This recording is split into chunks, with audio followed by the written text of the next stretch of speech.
और जो आत्महत्या चल रही है महाराष्ट्र में किसानों की, बेरोजगारों की, उस पर रोक लगे। सर, सरकार का एक सर्वे आया है, 1 महीने के बाद एक सर्वे आया है, 7 बात की है, और वहां पे भी महाविकास आघाड़ी आपकी जो है वो स्ट्रॉन्ग दिखाई दे रही है। किस तरीके से देखते हो सर? मैं क्या देखूंगा, ये लोकसभा चुनाव में हमें 10 सीटें भी नहीं मिलेंगी। ये महायुति के लोग बोल रहे थे हमने 31 सीटें जीती है, 4 सीटें बहुत ही कम मार्जिन से हम हारे हैं। और विधानसभा चुनाव में भी महाविकास आघाड़ी, कांग्रेस, राष्ट्रवादी कांग्रेस शरद पवार साहब की और उद्धव ठाकरे साहब की नेतृत्व वाली शिवसेना, हम 280 सीटें जीतने जा रहे हैं।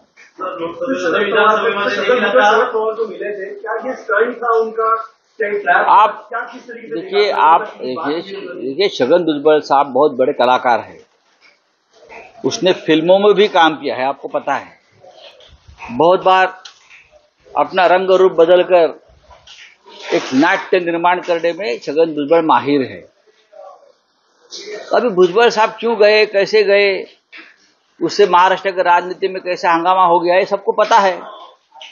लेकिन शरद पवार ये सबसे बड़े सम्राट है, नट सम्राट है, और उनको प्रतिष्ठा है देश के और महाराष्ट्र की राजनीति में। तो अभी सब देखते रहे, आगे आगे देखो होता है क्या।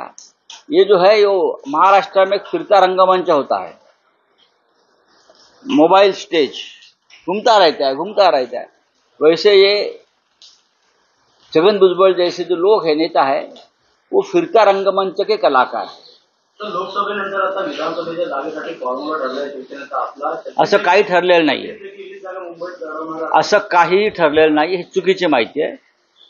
आम्ही 288 जागांचं असेसमेंट करतो आहोत। राष्ट्रवादी काँग्रेस हे सुद्धा 288 जागावर चाचपणी अभ्यास करतायत आणि काँग्रेस पक्ष सुद्धा 288 जागांचा अभ्यास करतोय। हा अभ्यास तिघांचाही पूर्ण झाल्यावरती आम्ही तिघे एकत्र बसू आणि त्यानंतर आम्ही ठरवू की कोणी कुठे किती कशा जागा लढायच्या, आणि जो जिंकेल त्यालाच ती जागा मिळेल, हे आमचं सूत्र आहे जे लोकसभेला होतं। ठीक आहे। तर निवडणूक आल्यावर लाडकी बहीण आणि भाऊ आठवतात अशी टीका त्यांनी सरकारवर केली। दुसरीकडे भुजबळ पवार भेटीवरून त्यांनी भुजबळ मोठे कलाकार आहेत असं संजय राऊतांनी टीका करताना म्हटलंय।